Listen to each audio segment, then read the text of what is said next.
The moment arrives. A single choice, an irreversible act. Raskolnikov stands at the threshold, his heart pounding in his chest. The world outside feels distant, as if the streets of St. Petersburg are no longer part of him. He is no longer just a young man. He is a man consumed by his own ideology. The weight of his decision is suffocating, but in his mind, it's justified. The pawnbroker, a woman he believes to be evil, is a threat to the world. Her death would free him, and the world would be better for it. But even as his hand reaches for the door, doubt gnaws at his soul. Can he control the consequences?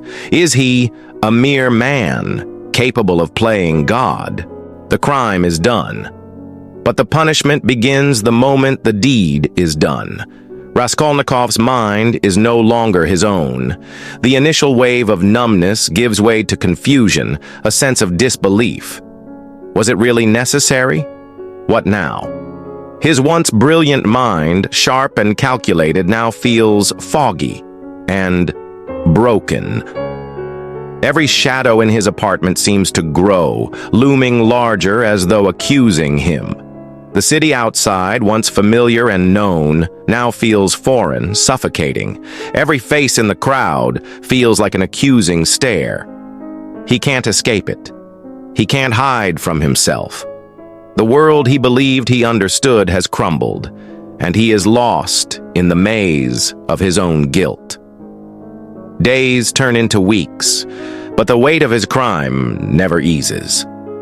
In his torment, Raskolnikov begins to look beyond himself, seeking answers in those he once ignored. Sonia, a woman of faith, remains steadfast, her compassion a stark contrast to his cold rationality. He resents her at first, seeing her as weak, but soon he realizes that her love is not a weakness. It's a strength he desperately needs, but refuses to acknowledge. He watches her, drawn to her unwavering faith, wondering if redemption is possible. Can confessing cleanse his soul, or will it destroy him entirely? In his deepest moments of despair, Raskolnikov begins to see that Sonia may hold the key to his salvation, but he cannot yet bring himself to confess. The guilt remains an insurmountable barrier, and he is trapped in his own mind. In the end, there is no escaping guilt. Raskolnikov's mind, once a fortress of reason, has become his prison. The torment, the constant fear, the isolation, all of it has shattered him. He is no longer the man who believed in his own superiority. He is a broken soul, desperate for redemption. His decision to confess is not made lightly. It is not an act of righteousness, but an act of necessity. A desperate attempt to be freed from the mental torment that has held him captive since that fateful night. The law may punish him, but it is the weight of his own conscience that has been the true punishment all along. The greatest punishment is not the law, but the guilt that haunts the soul.